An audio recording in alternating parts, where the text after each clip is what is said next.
අද අපි කතා කරන්නේ දන් දීම ගැන. දන් දීමේ ආනිසංස ගැන. ඇත්තටම අපි දන් දෙන ක්‍රමය හරිද? දන් දීමෙන් බලාපොරොත්තු වෙන්නේ මොනවාද?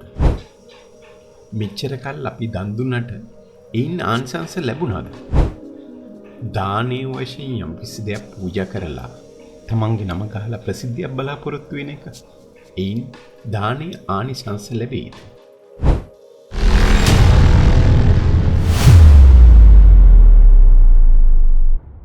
ඈත අතීතයේ සීවි රටේ අරිට්ඨපුර නුවර සිරිත් විරිත් වලින් ශාස්ත්‍රීය වූ සීවි රාජධානියක් තිබුණා.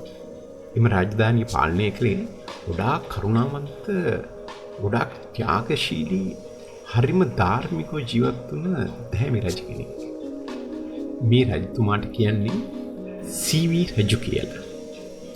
මේ රජතුමා රටේ ජනතාවට සැලකුවේ තමන්ගේම දරුවන්ට වගේ. හරිම ආදරෙන්, හරිම සෙනෙහසින්, හරිම කරුණාවෙන්. රජතුමාගේ එකම අභිප්‍රාය වුණේ සියලුම දෙනාගේ යහපත හා සතුටයි. මේ සීවි රජතුමා හැමදාම දානමය පින්කම් සිදු කරා. ඔහු දුගී දුප්පතුන්ට, අසරණයින්ට අවශ්‍ය සියලුම දේවල් ලබා දුන්නා. ජනතාවට හැම වෙලාවෙම කිව්වේ, මාගේ ආදරණීය ජනතාවනි, මාගේ එකම අභිප්‍රාය ඔබ සමගී සතුටයි. ඔබගේ දුක මාගේ දුකයි. ඔබගේ සතුට මාගේ සතුටයි. ඔබට යම් දෙයක් අවශ්‍ය නම් ඒ මා වෙතින් ඉල්ලා සිටින්න. මාය නොපමාව ඉටු කර දෙමි. රජතුමා ගැන සැදී පැහැදී හිටිය ජනතාව, අමාත්‍යවරු මේ සීවි රජුගේ ක්‍රියාකලාපය ගැන හරිම සතුටින් හිටියේ. මේ දානමය පුණ්‍ය කර්මය රටට ගොඩක් ආලෝකයක් ගෙන දෙනවා කියලා ජනතාව හිතුවා. දවසක් දන් දීම සඳහා දන්සලට යනකොට රජතුමාට හිතුණා, මම හැමදේම දන් දීලා තියෙනවා.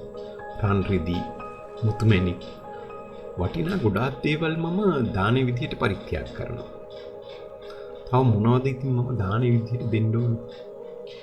මෙහිම කල්පනා කරපු රජතුමාට හිතුණා, මගේ ශරීරයෙන් කොටසක් දානේ විදියට පරිත්‍යාග කරන්න තියෙනවා නම් ඒක කොයිතරම් දානමය පුණ්‍ය කර්මයක්ද? මේ ගැන හිතපු රජතුමා මගේ ඇඟෙන් යම් කිසි දෙයක් ඉල්ලනවා නම් මම ඒ අනිවාර්යයෙන්ම දානමය විදියට පරිත්‍යාග කරනවා. මම ඒක කරන්න හරිම කැමැත්තෙන්. මේ රජතුමාගේ සිතවිල්ල ගැන දැනගත් සක්දෙවිඳු සීවි රජතුමාගේ සිත පරීක්ෂා කරලා බලන්න ඕන කියලා හිතුවා. සක්දෙවිඳු අන්ධ බමුණෙක්ගේ වේශයක් ගත්තා. මේ වේශයක් අරගෙන අන්ධ බමුණා රජතුමා ළඟට ආවා. එවිල්ලා මෙහෙම කියනවා, රජතුමනි, ඔබ ගොඩාක් කරුණාවන්තයි කියලා මං අහලා තියෙනවා. මං ගොඩාක් දුර බැහැර ඉඳලා ආවේ. මම අන්ධයෙක්. මට මේ ලෝකේ දකින්න බෑ. ඒ ගැන මං ගොඩාක් දුකින් ඉන්නේ. රජතුමාට මේ ගැන ගොඩාක් දුක හිතුණා.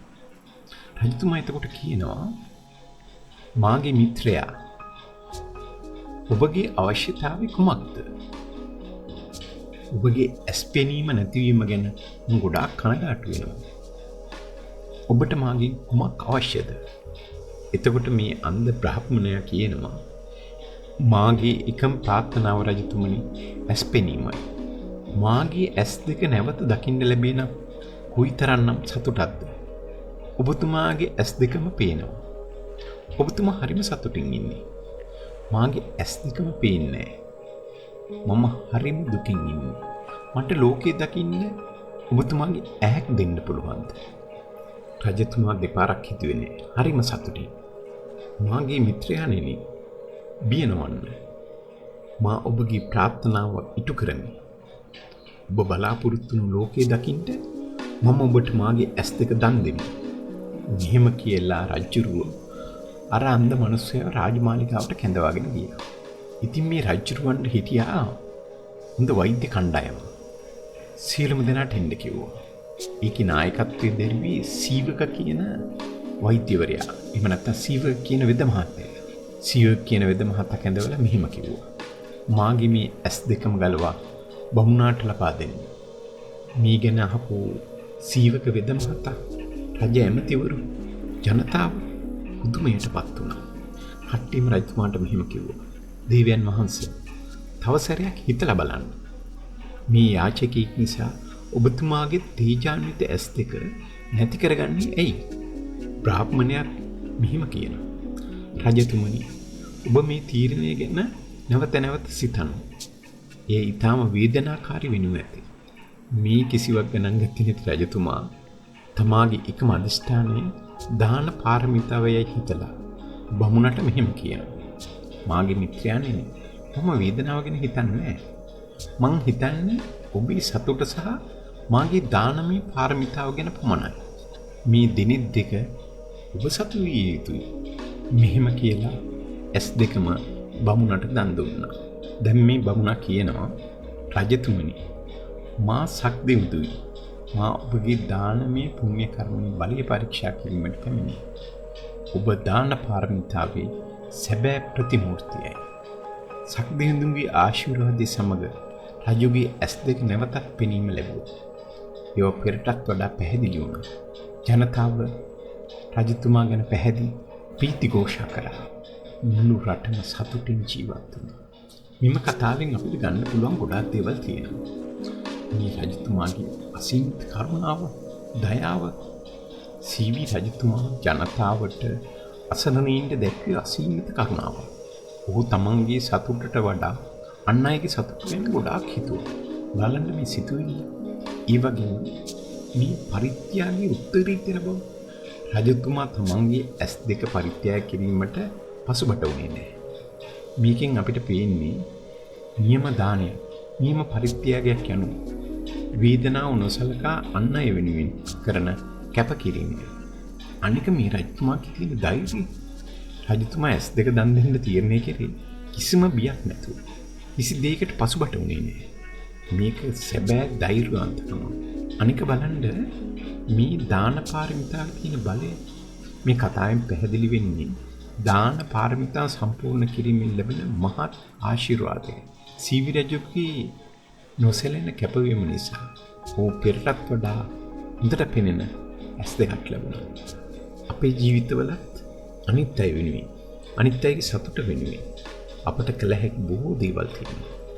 ලොකු කැපකිරීම කරන්න බැරි වුණත් අපි කරන පුංචි දේවල් වලින් අන් අයගේ ජීවිතවලට ආලෝකයක් ගෙන දෙන්න පුළුවන්. ඒකට මේ සීවි රජතුමාගේ කතාව අපිට හරිම ආදර්ශයක්. අපේ ජීවිතවල අන් අයගේ සතුට වෙනුවෙන් අපට කළ හැකි බොහෝ දේවල් තියෙනවා.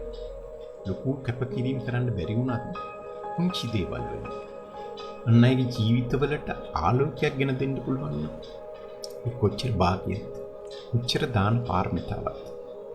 සීවි රජතුමාගේ කතාව අපිට ඒ සඳහා තියෙන හොඳම ආදර්ශය. ප්‍රබුද්ධ නාලිකාවෙන් අපි මේ වගේ වැඩසටහනකින් නැවත හමු වෙමු. සියලුම දෙනාට තෙරුවන් සරණයි. අමතක කරන්න එපා. අපිට subscribe කරන්න, like කරන්න.